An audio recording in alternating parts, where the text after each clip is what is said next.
வணக்கம் நண்பர்களே, இன்னைக்கு ரொம்பவே சுவையான ரொம்பவே சத்தான ஒரு ரெசிபி தான் பார்க்க போகிறோம். புதினா துவையல். இந்த வீடியோவை ஸ்கிப் பண்ணாமல் ஃபுல்லாக பாருங்கள். அப்போ தான் நான் சொல்லக்கூடிய அளவுகள் உங்களுக்கு புரியும். இந்த துவையல் செய்கிறதுக்கு முன்னாடி இதனுடைய மருத்துவ குணங்கள் என்னென்னன்றதை பார்ப்போம். புதினா பொதுவாகவே வயிறு சம்பந்தப்பட்ட செரிமான கோளாறுகளை போக்கக்கூடியது. சில பேருக்கு அல்சர், அதாவது குடல் புண் ஏற்படும் போது சரியாக உணவு செரிமானம் அடையாது. அந்த டைமில் நீங்கள் இந்த புதினா துவையல் கொடுத்தீங்கன்னா ரொம்பவே நல்லது. அடுத்தபடியாக இந்த துவையலில் நம்ம இஞ்சி சேர்க்குறோம். இஞ்சியோட மருத்துவ குணம் என்னென்னு பார்த்தீங்கன்னா பசியின்மையை போக்கும். அல்சர்னால் வரக்கூடிய பசியின்மையை போக்கி அதிகப்படியான பசியை தூண்டும். அல்சர் டைமில், அதாவது குடல் புண் ஏற்படுற டைமில் இந்த துவையல் கொடுக்கறதுனால கூடிய விரைவில் உங்களுக்கு குடல் புண் சரியாயிடும். சரிங்க, இப்போ நம்ம இந்த துவையல் எப்படி செய்யறதுன்னு பார்ப்போம் வாங்க. அடுப்பை பற்ற வச்சுக்கோங்க.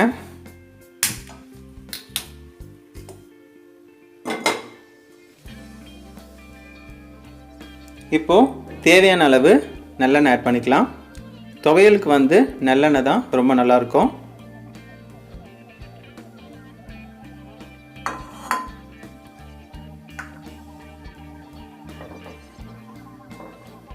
எண்ணெய் நல்லா காயட்டும். இப்போது எண்ணெய் நல்லா காஞ்சிருச்சு.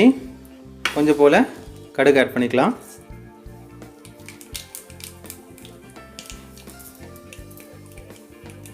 இந்த அளவுக்கு உளுத்தம்பருப்பு,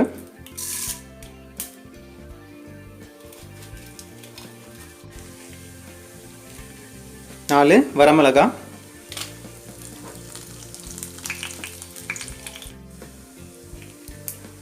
இஞ்சி கொஞ்சம் போல் ஆட் பண்ணிக்கலாம்.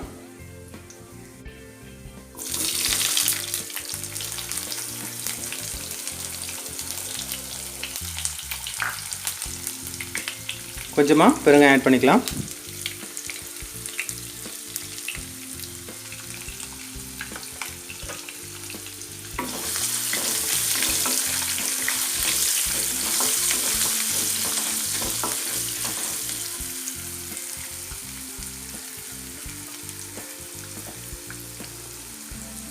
கொஞ்சம் போல் சீரகம் ஆட் பண்ணிக்கலாம்.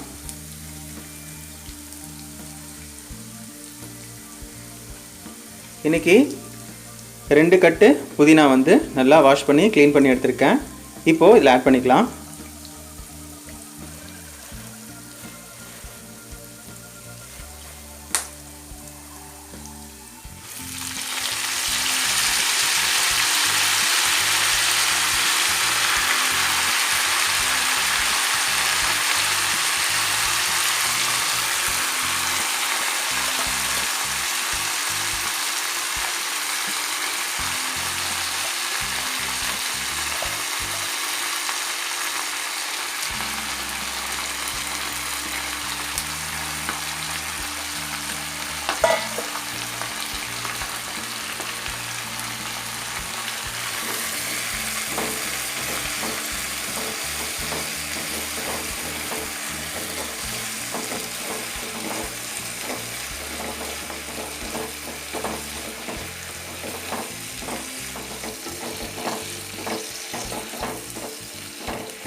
இப்போது புதினா நல்லா வதங்கியிருக்கு. புதினா நல்லா வதங்கியிருக்கு. இந்த டைமில் கொஞ்சம் போல் உப்பு ஆட் பண்ணிக்கலாம். புதினாவை நல்லா ஆற விட்டுருங்க. இந்த அளவுக்கு புளியை வச்சு நல்லா அரைச்சி எடுத்துகிட்டு வந்துடுவோம்.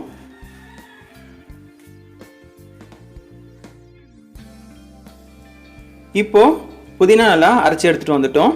இப்போ இதுக்கு ஒரு தாளிப்பு கொடுக்கலாம். அடுப்பை பற்ற வச்சுக்கோங்க. எண்ணெய் அதிகமாக ஆட் பண்ணுறேன்னு நீங்கள் நினைப்பீங்க. ஆக்சுவலாக நம்ம நல்லெண்ணெய் தான் ஆட் பண்ணுறோம். ஆனாலும் துவையலுக்கு கொஞ்சம் கூட போல் எண்ணெய் இருந்தால் தான் சீக்கிரமாக கெடாது. அது மாதிரியே நீங்கள் புளி வச்சு கண்டிப்பாக அரைக்கணும். அப்போ தான் ரொம்ப நேரத்துக்கு நல்லாயிருக்கும். இப்போது தேவையான அளவு எண்ணெய் ஆட் பண்ணிக்கலாம்.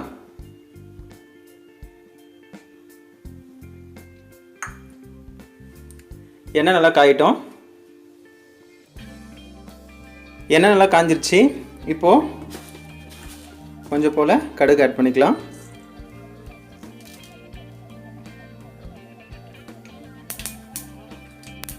அடுத்ததாக ஒரே ஒரு வரமிளகாய், கொஞ்சம் போல் கருவேப்பிலை. இப்போது அரைச்சி வச்சுருக்க புதினாவை இதில் ஆட் பண்ணிக்கலாம்.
இப்போது இது ரெடி ஆகிடுச்சு. இப்போ இதை வேறு பாத்திரத்தில் ட்ரான்ஸ்ஃபர் பண்ணிக்கலாம். ரொம்பவே சுவையான ரொம்பவே சத்தான புதினா துவையல் தயார். இதில் ஒரு முக்கியமான விஷயம் சொல்ல மறந்துட்டேன். குடல் புண் அல்சர் இருக்கவங்களுக்கு இந்த வரமிளகாய் சேர்க்காமல் இஞ்சி மட்டும் சேர்த்து துவையல் பண்ணி கொடுங்க. கூடிய விரைவிலேயே அவங்களுடைய குடல் புண் ஆறிடும். நீங்களும் உங்கள் வீட்டில் இதை ட்ரை பண்ணி பாருங்கள். உண்மையிலேயே நல்லா வரும். இந்த வீடியோ உங்களுக்கு பிடிச்சிருக்கு அப்படின்னா லைக் பண்ணுங்கள். உங்கள் ஃப்ரெண்ட்ஸ் எல்லாருக்கும் கண்டிப்பாக இந்த வீடியோவை ஷேர் பண்ணுங்கள். மறக்காமல் இந்த வீடியோ கீழே இருக்க அந்த சப்ஸ்கிரைப் பட்டனை கிளிக் பண்ணிவிட்டு அதுக்கு பக்கத்தில் இருக்க பெல் பட்டனை கிளிக் பண்ணுறேங்க. நன்றி.